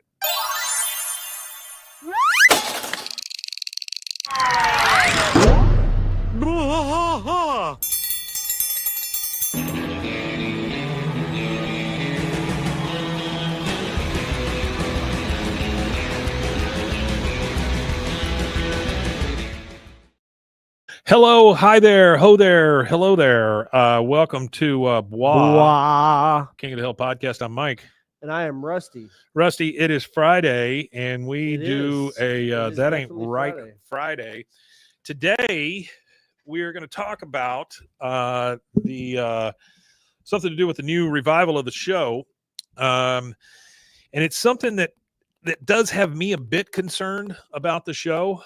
When we saw it in Austin, I mentioned something about it. The new animation style, it is a little different. I think they call it flash animation. Yeah, and for everybody that's watching right now live, actually, if you go down to the YouTube chat and you click on the link I posted just now, cartoonbrew.com, King of the Hill do's and don'ts, that is a animator's guide to the original 13 seasons, and that gives us kind of like a idea of what they were looking for on the hand-drawn side of things, transitioning into this new season, which Mike is talking about. That's flash animated. Evil Ringo, hello. This comes from an article that was posted on screenrant.com by Zach Bowen. It was published June 19th, 2025. The title of it is King of the Hill's new animation style has me concerned about the revival. Yes, I was getting to that, Black Ant. I realize it's not actual Flash, but that's what people call it now for some reason. Not really Flash, it kind of feels like they're made out of, it feels like paper dolls almost to me. It's what it kind of looks like. Yeah. And they're doing a lot of stuff with it because it's cheaper. So what it is for anybody that doesn't know how TV used to work, which I feel like most people that watch our show, we've discussed it before. So unless you're a new listener. So what used to happen with TV is all the artists in America would draw it all up. They would draw everything. They would have it all ready to go. Whatever edits needed to be made to it. And then they would send in boxes the scene for scene. So like you're talking about a room full of boxes that would have to be shipped all the way to South Korea specifically is where a lot of these places were outsourced to. And then they would put it all together, compile it, and give you an animated show that you could then now take the film and put the film in a camera and record a show and air it out to people. So it's different. It's very different from now because now you've got John Fountain, one of the guys I did a podcast with, animator. the way that he kind of does his animation stuff now, and the group that he's got together, the indie side of things is easier now. So back in those days, it was really hard to do indie animation because for you to have it compiled and put together and everything, there wasn't really anybody doing it in the United States. And if you were getting it done in the United States, it was probably like at a premium because they were, like I said, they outsourced it. They shipped everything over to Southeast Asia, and they did the final post stuff and then sent it to the United States. But now we have this. I'm not against the animation style because it's about the story being told. Yeah, absolutely. The medium is important, but the medium is like a small part of the storytelling part. If the story is able to be told and it's a good story, I feel like that part of it doesn't matter. It's just like stop motion animation, stuff like that. Hey, Evil, I got a question. Evil Ringo. He's in Waco. Is that based on a Young Fresh Fellows song? Your name? I would like to know that. So yeah, it kind of starts out and it tells you about the upcoming new series, and it says hand-drawn animation is a thing of the past. The show looks completely different. At face value, it looks great. The character models have been updated to reflect the time, although female members, and I did notice this, female members seem to have aged a lot more than the male ones. The new intro makes it clear they're going to be tackling a bunch of different things that happened, like COVID. And the animation looks, it calls it jarring in here. And that is the way I felt when I saw it the first time. I was like, oh, that is absolutely different than the way it used to look.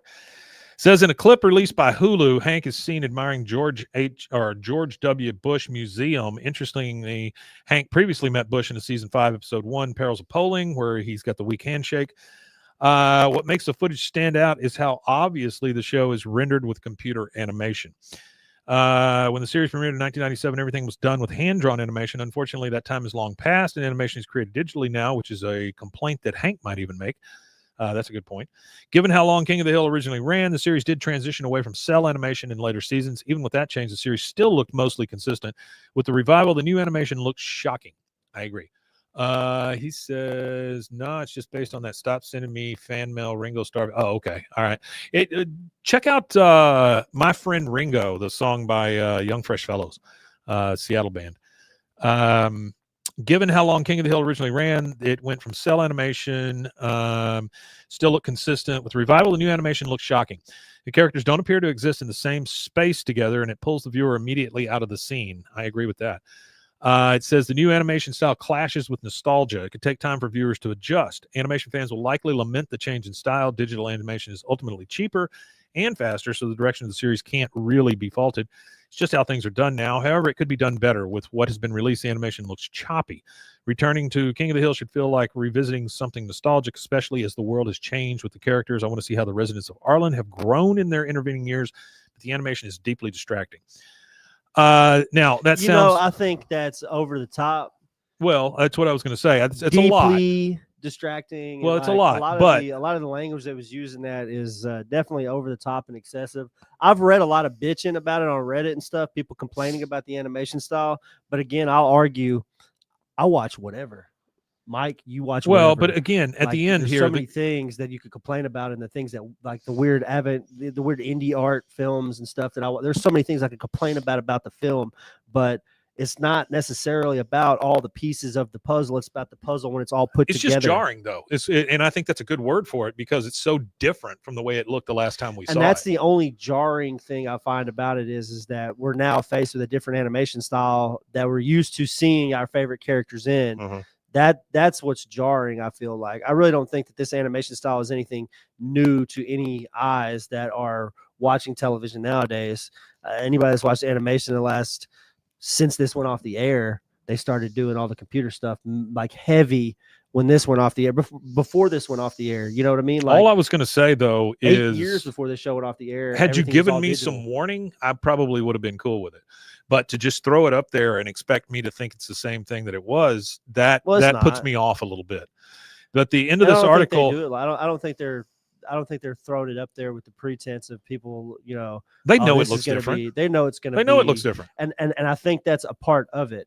They're telling a new story new faces, new look, same guys. Maybe.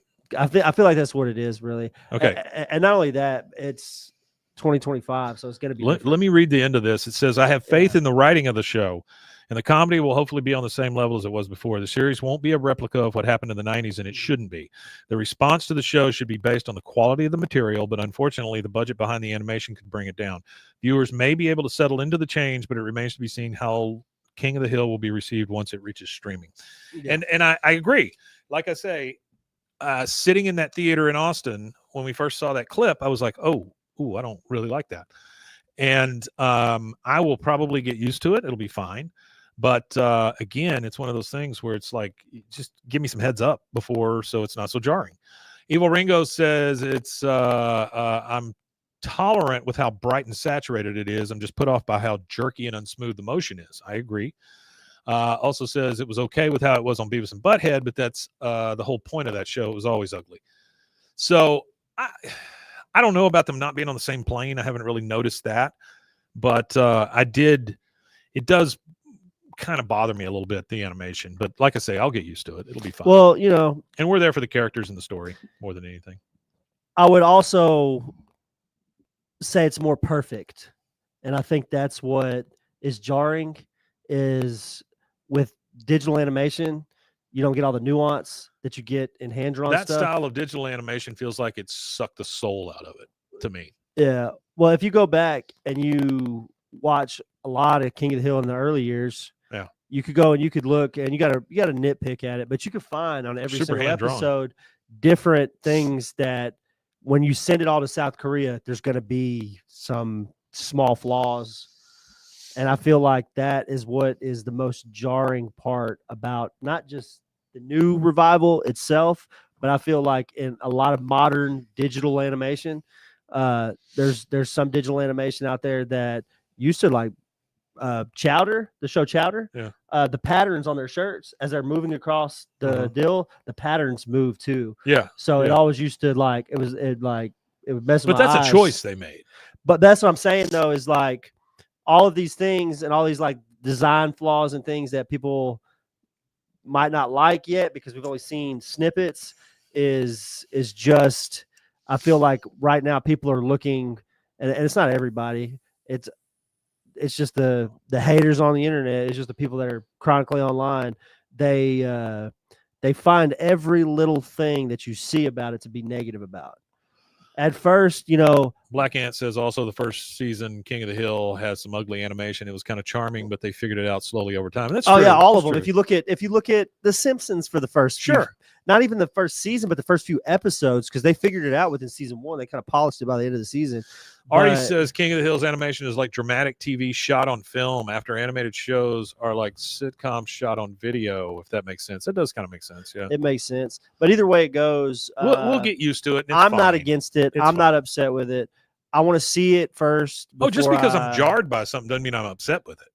You know, it's just jarring to me because it's so different. Yeah, it is. It is different. I mean, it's jarring. Again, it was that's why jarring I say, to me. Yeah, give me a heads up and I'm okay. You know, it is a little. I mean, it's a little jarring for me too. But yeah, I don't know. I kind of. I'll like get jarred by something else by the time I leave. I kind of like that it's not the same. I'm gonna jar my back walking to the elevator. And then another thing is I think it's Disney that said it. It might be one of the major production houses for animation. They're going to do a fully hand animated movie again. Are they? Well, you know, for them. I think what's happening is some of that Disney animation is pretty awful at this point. Well, that's the thing is a lot of the live action stuff's been bombing out. A lot of they came out with live action stuff is garbage. The live action stuff is garbage as far as I'm concerned. None of those CGI characters have a soul. They have dead eyes. They just none of it's really good. Hate it. Yeah. It's awful. You could tell that you could tell that somebody came up with the idea to do one and see what it did, and they saw the box office and how well it did. And it did good up until like Cinderella. I think Cinderella was the first one of them that tanked, and that's when they just backed out and stopped doing them all together. And then I was reading somewhere where they were talking about they had just released a new IP and it tanked in theaters. Evil Ringo says, as long as Hank still uses propane, I think I'll get used to the style. That's absolutely true. Luke says, you are correct, Mike. I'm assuming you're talking about the Disney stuff.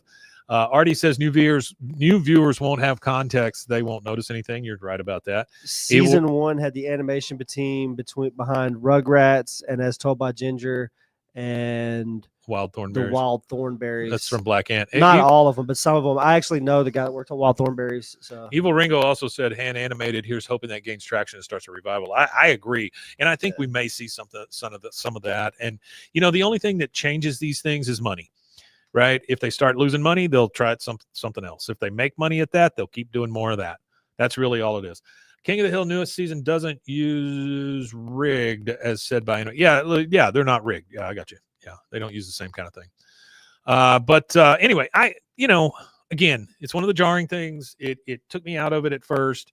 I will get used to it. It will be fine. It's all about the writing. It's all about the characters. It's about the situations. It's about the heart. Honestly, that's what it'll come down to. So, oh, here you go. It's called Gato. A new film from Enrico Casarosa. Okay. It's going to be hand painted like Cell. Is it Disney or is it Pixar? No, it's Pixar. Okay. So, despite the box office success of Inside Out 2, since we're talking about animation styles, Inside Out 2. It says, since the box office success of Inside Out 2, Pixar has been in a creative slump for over a decade. Their last wildly acclaimed film was Inside Out, and that came out in 2015. Yep. Damn, man, time flies. That's actually a good movie. I actually like those Inside Out movies. Soul came out in 2020, and it went straight to Disney Plus during the pandemic and didn't get the spotlight it deserved. I stopped watching Pixar and stuff like that. I don't know why. I kind of lost interest for some reason. I got really young ones, so I've seen. Artie says, as usual, the dialogue will carry the show. He's absolutely right about that. It says here, the studio has just announced Gato, a new film from Luca, the movie Luca, the director of that movie. That's a pretty good movie, which has officially entered production. It won't be Pixar's usually glossy CGI. Instead, it will be it's the studio's first ever hand-painted animated feature because they're the guys who revolutionized digitizing animation. Sure. So Black Ant says there's a movie called Loving Vincent, which is entirely oil.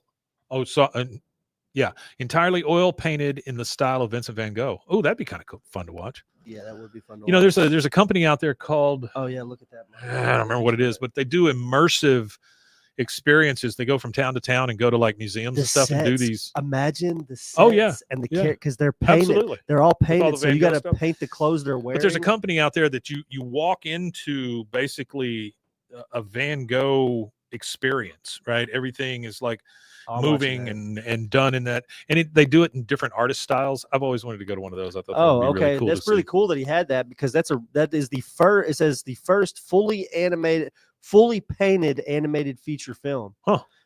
There you go. It was funded through. It's a Polish film. It was funded through the Polish Film Institute and a Kickstarter campaign. First conceived as a 7-minute short in 2008. Loving Vincent was realized. It was a woman who is a painter realized. I can't even imagine how long it would take to paint all the cells for a 7-minute movie. Here you go. I mean, just 7 minutes. I got you right here for the whole movie. 65,000 frames is an oil painting on canvas using the same techniques as Van Gogh. Well, like I said, when I was 125 artists, so they had 125 artists who were able to do an impression of his style, and they did all 65,000. I mean, when I was in art school, we had to do a short animation. Now, this was again, 5,000 years ago, but we did a small animation. It was 30 seconds, I think, is what we ended up doing. Mine was called The Clown from Hell, and it was a robot dressed up like a clown who would shoot people, and you'd see their skeletons. Right. It was a stupid little thing or whatever, but we did hand-drawn cells, hand-painted cells. We did every single one of them. Place, shoot, place, shoot, place, shoot, over and over and over. When I wish I could find that cartoon somewhere. You would see how herky-jerky this thing is, and it's awful, but I really enjoyed doing it. When I give gifts, I like to give like deeply relevant gifts. For example, when I gave you a gift, I gave you the Letterman. Yeah, you gave me the X-Men with the Letterman. The Letterman deal. Yeah. Well, one of the gifts that I give my old lady or whatever was big Rugrats fan. I went and looked on eBay for animation cells of Rugrats, and I found one just Tommy sitting on the floor kind of thing, because she has like a keychain with Tommy on it. It was like a thing between her and her grandpa or whatever. So I ended up getting her Cell Animation. So there you go. If you want to buy Cell Animation for King of the Hill, there's King of the Hill stuff out there. Yeah, my wife got me years back. She got me an actual copy of the Caddyshack script signed by several of the people that were in it, which is pretty fucking cool. Oh, that is honestly. crazy. It's actually kind of expensive though, Mike. So there's a website if you guys want to go. Timeless Cell CEL. Well, yeah, if you get to that point where you're buying it from somebody who just does that, it's gonna be quite pricey. $2,500 for the guys. Well, it's kind of like buying a baseball card from a collector and a baseball card from a house that's been, it's all graded and put in plastic and all this stuff. Once I get my new house, I want to build out like my own like recording studio. Yeah. And I think I might buy one of those one of these days. That's Black Ant says he has a sketch of Hank used for posing on the show from season 13 episode Bwaaa Knows. Oh yeah, if you go to eBay, there's a lot cheaper stuff. Yeah. But it's all over eBay. All right, guys, that will wrap it up for Friday. Do not fear, King of the Hill is almost here. The animation style will not deter us.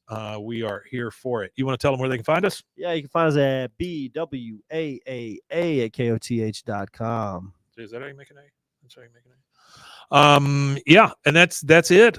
We will be back on Monday with another full episode, and I think there's just one thing left to say when we get to this point. Oh, Wematanye. I'm in full agreement. Wematanye, indeed.